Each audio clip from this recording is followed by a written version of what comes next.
Kahramanmaraş merkezli yaşanan depremlerden dolayı bir kez daha gördük ki ülkemiz ciddi anlamda bir deprem bölgesi.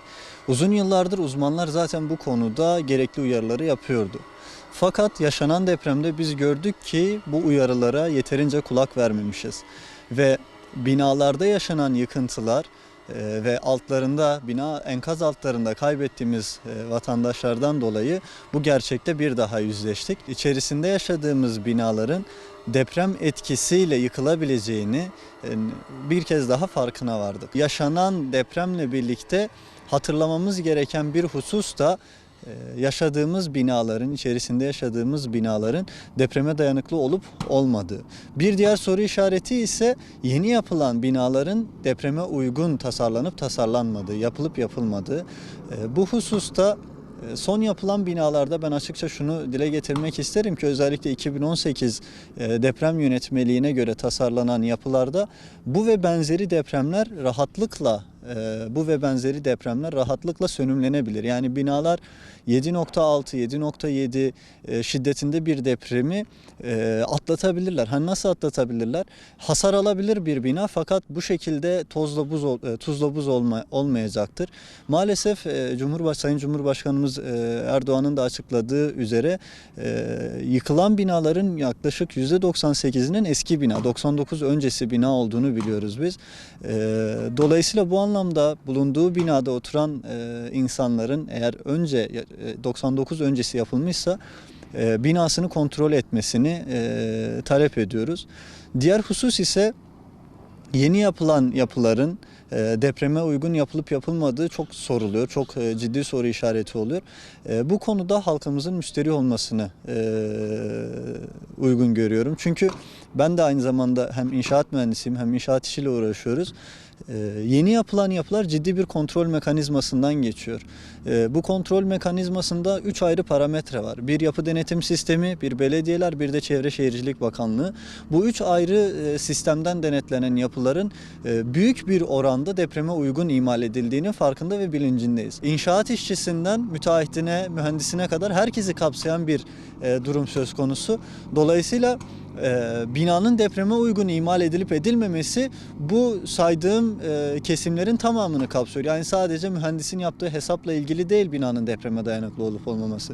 Ya da müteahhitin parasından endişe duymasıyla alakalı da değil. Aynı zamanda işçiye de tekabül ediyor. Maalesef biz bunun sıkıntısını özellikle taşra kentlerde çok çekiyoruz.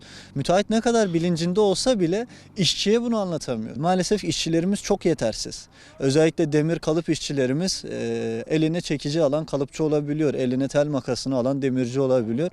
Dolayısıyla yani yeni deprem yönetmeliğine ne kadar uygun bir yapı tasarlarsak tasarlayalım sahada bunun karşılığını alamıyoruz. Dolayısıyla işin işçi boyutunda iyi bir yetkilendirme, sertifikalandırma sürecine geçmemiz gerekiyor. Bu da kısmen uygulanıyor fakat çok bakir bir alan. Yani doğru bir sertifikalandırma var, bir mesleki yeterlilik belgesi veriliyor fakat çok yetersiz.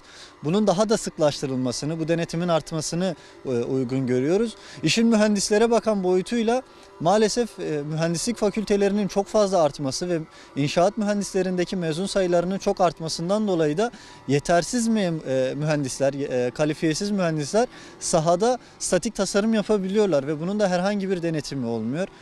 Tamam bina özellikle bilgisayar programları kullanılarak yapılan bu statik hesapları deprem anında tecrübesiz mühendislerin binanın deprem anında nasıl çalışacağını bilmediği için ciddi sorunlarla karşılaşılabiliyor.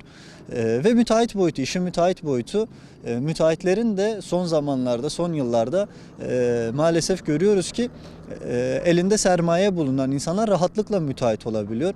Bu anlamda da bir sınırlandırma, bir kısıtlama getirilirse, yani müteahhit olması için birilerinin belli başlı aşamalardan, belli başlı eğitimlerden geçmesi gerektiğini düşünüyorum. Özellikle eğer binanın taşıyıcı sisteminde herhangi bir çatlak yoksa, işte temel ve zemininde özellikle perde betonlarda, kolonlarda ve kirişlerde herhangi bir çatlak yoksa korkulacak bir şey de yok demektir.